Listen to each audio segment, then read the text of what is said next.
my name is Colin Peck, and I work for a company called Armada Distributing here in Tulsa, Oklahoma.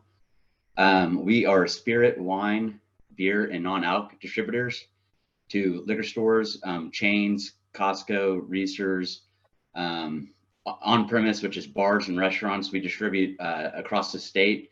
The company started about 3 years ago, and I've been working for them since. All right, awesome. So what is your education experience and work experience? Kind of, how did you get to where you are? What was your journey? So I went to Bishop Kelly, then I went up to OU for a couple of years. I actually never graduated.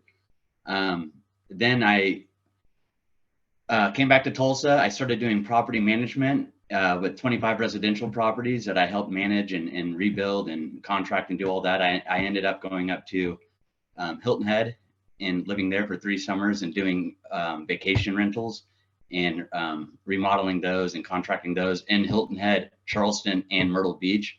I did that for 3 summers straight. And then finally, I thought I was in love, came back to Tulsa, and my buddy was in the industry and got me a job. And I started as a merchandiser, and I've been doing it for about 14 years now. All right.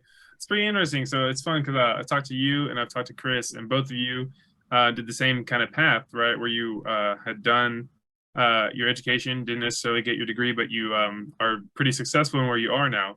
It's interesting to see that, especially on the business side of things and where you are. Pretty interesting to see that.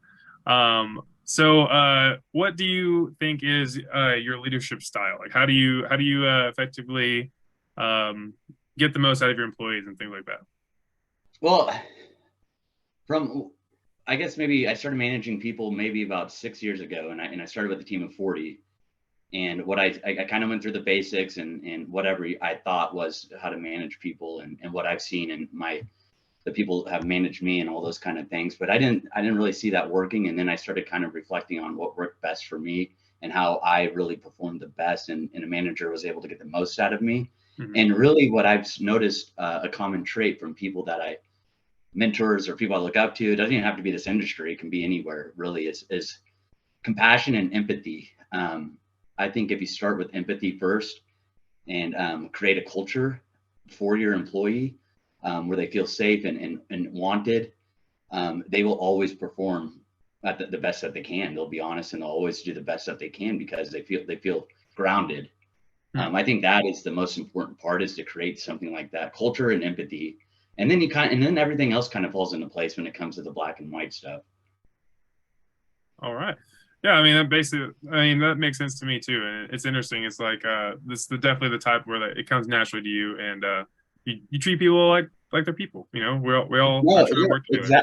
exactly. I mean, you treat people like how you want to be treated, and it's pretty straightforward. If Right. people overcomplicate it, and I've seen bad managers and great managers, and they go the opposite route and try to, they're more into power and their Mhm. position and role and lead and their title versus really, I've taken on an understanding that you're not a boss, you're a coach.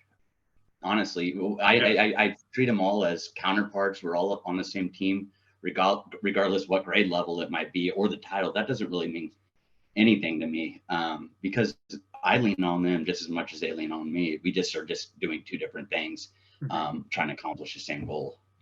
Right. So it seems like that definitely came naturally for you. I mean, you kind of developed that. It seems based off of your experience and everything, which kind of answered my next question.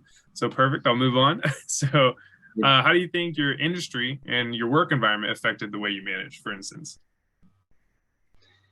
Well, our industry is pretty interesting. I got into it because I was younger and it's fun, and because you're selling wine and alcohol, and you get to go on a lot of trips and tastings. And I've been to California a bunch of times, and then so that was kind of the fun part of it. What kept me along is then I got into more of the business aspect of it. Hmm. Is I started selling to chains. So when in 2018, when everything went live in grocery stores and C stores with wine and high ABV percentage on sales on alcohol, on beer as well, I started working with, and it's funny because I had role reversals. I had mentors in the industry, but then my buyers became my mentors Hmm. to a certain extent because, Quick Trip, Costco, Research. Those are some of my best accounts and that I'm closest with, and I learn a lot from them. Quick Trip being the most, and that's how I kind of learned how to manage people and really kind of drill down. Their whole culture is what comes first, and that's why they're so successful. They put their people and employees in front of everything. No, half the people over there don't have college educations. They start working there when they're 18, and they start working their way up. I mean, they're there and they get compensated. They get paid very well. And every time I go over to their office, everybody's smiling and having fun. But they get the job done. They just understand how to do that. So that's kind of where how I kind of, I said, it's, I don't know, maybe $1 billion company now, and I go, listen, this is a billion, and you even go into Quick Trip, Yeah. and you see the employees behind the counters. They have a good attitude about them, and they're the lowest on the pole, and they probably haven't really gotten into that culture yet, but they see a glimpse of it. So when I saw that on a mass scale and being able to control that culture, I kind of implemented a lot from that. What I naturally felt was right, but then also kind of how to hold it in a growth period and structurally. Yeah, I agree with that. I mean, I have a few friends that also work for Quick Trip, and they basically say the same thing. It's like Quick Trip really does everything they can to make sure that all their employees are happy working there, and they take care of them because they're the ones that make Quick Trip look better. Yeah, And well, and not only just in the office and interactions and stuff like that, but they get compensated very well. right. Yeah, and so I always joke. I was like, hey man, if I was 18 or 16, I'd start at Quick Trip. And I tell a lot of my buyers have kids in high school, and I let them know that. I'm like, dude, if you don't know what you're gonna do and you're trying to figure out college, or you're doing part-time TCC or whatever it might be, just get a job at Quick Trip. Yeah. Not only you're gonna make some money, but or at least starting down a path of a career versus doing odd jobs if you Right. choose to go that route. Yeah, it's definitely an interesting path to start your career. I definitely agree with that. Well, moving on, what would you describe yourself as, an introvert or an extrovert, and how do you think that affects the way you manage? I think I'm a little bit of both. I think I'm more introvert, deep thinking, and really conscientious of other people's thoughts and sensitivity and all those kind of things. And at times, in this industry, you have to be an extrovert, especially if you're in sales and managing and stuff like that. Sometimes you don't feel like you're up to it, but you have to set the bar high, and you have to keep that attitude and positivity and energy going. So I kind of harnessed when I have to bring that out, and I don't try to waste it, and I'm very sensitive towards where I'm directing that kind of energy during the workday. That way, when I need to do it for my employees, they're getting the most out of me, because I mean, I'm just, and especially when I'm selling to my buyers, it's pretty exhausting. You have to have the rapport, and you have to kind of get them in that mood, and you have to have that relationship. That's a lot of extrovert. But sometimes I prefer to be an introvert, just kind of dial in and keep to myself and get the work done. And then, but a little bit of both. It's been kind of interesting in the last few years, seeing how that's been balanced out for me personally. Right. Yeah, I think I've noticed it's a spectrum, right? So like I feel like I see that for the most part, is where people have a tendency to lean either way, but you have to use those, the other side, like you're saying, especially in sales, you have to be extroverted, but you do it in your spurts versus all the time. Like you Well, lean in. yeah, and if you're able to identify, how your feelings and emotions and all those kind of things, you're not going to burn out. You're not going to get resentful. You're not going to burn out, and you'll always perform at a high level for yourself, for your customers, and for your employees. The tough part is that you got to dig deep, Right. and do the homework and reach deep and figure out what's working, what's right or wrong for yourself, and try it and bring new things to the table. Just as long as you don't burn yourself out, because that's very easy if you just play a guessing game. Yeah, especially as a manager, I'd agree as well. You don't want to be burning out, and using those resources effectively is in my opinion, pretty key. Well, Yeah. moving on to the next question. Speaking of performance, How do you evaluate your employees' performance or your team's performance, and what do you think the metrics are most important to you that you use to Uh, evaluate? so I'm a very big believer on transparency. Hmm. I require transparency from my direct reports on what my role is, what they want me to accomplish. Just the basic, whatever it might be. I just want it, good or bad. I want transparency, because that's just another guessing game. So I reflect that in when I hire on or onboard a new employee.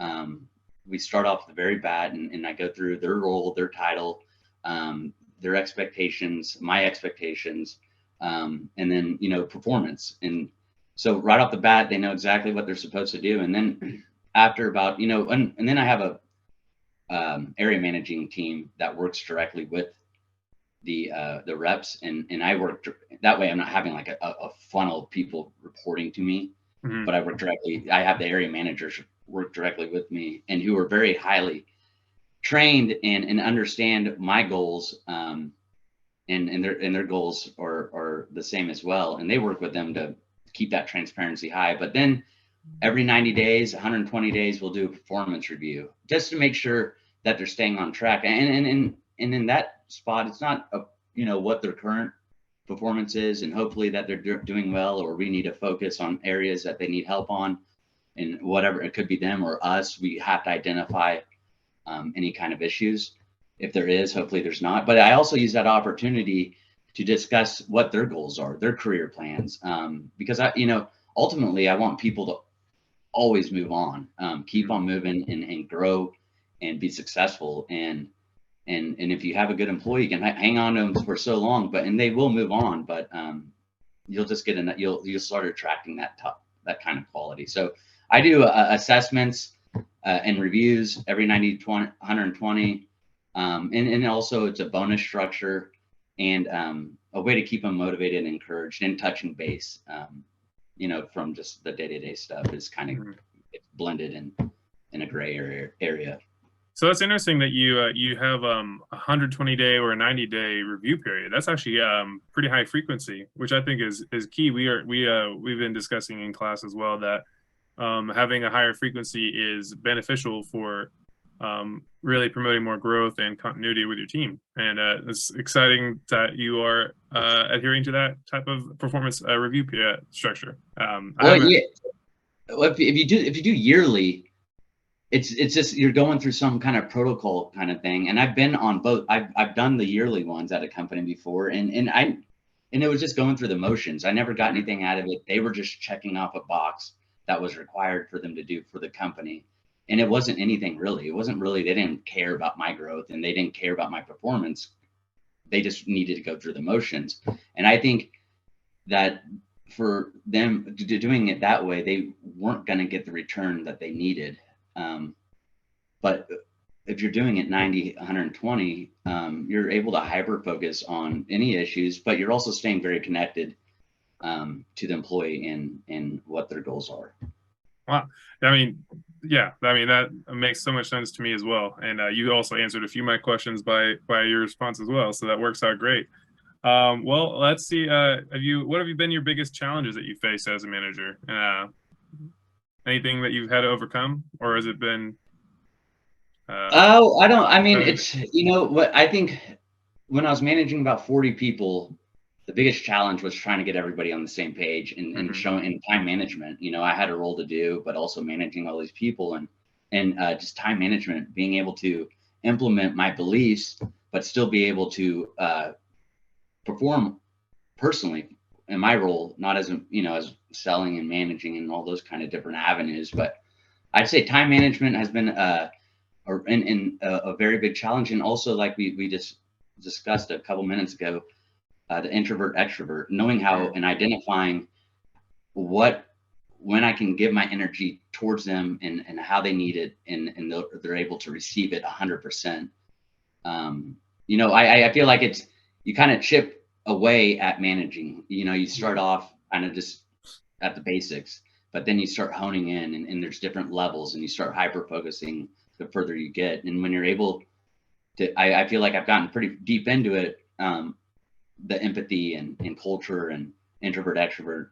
and connecting with your employee and all those kind of things. So that there's always challenges, but I guess that would be the most is balancing my energy to make sure that they're getting 100% from me every time we interact.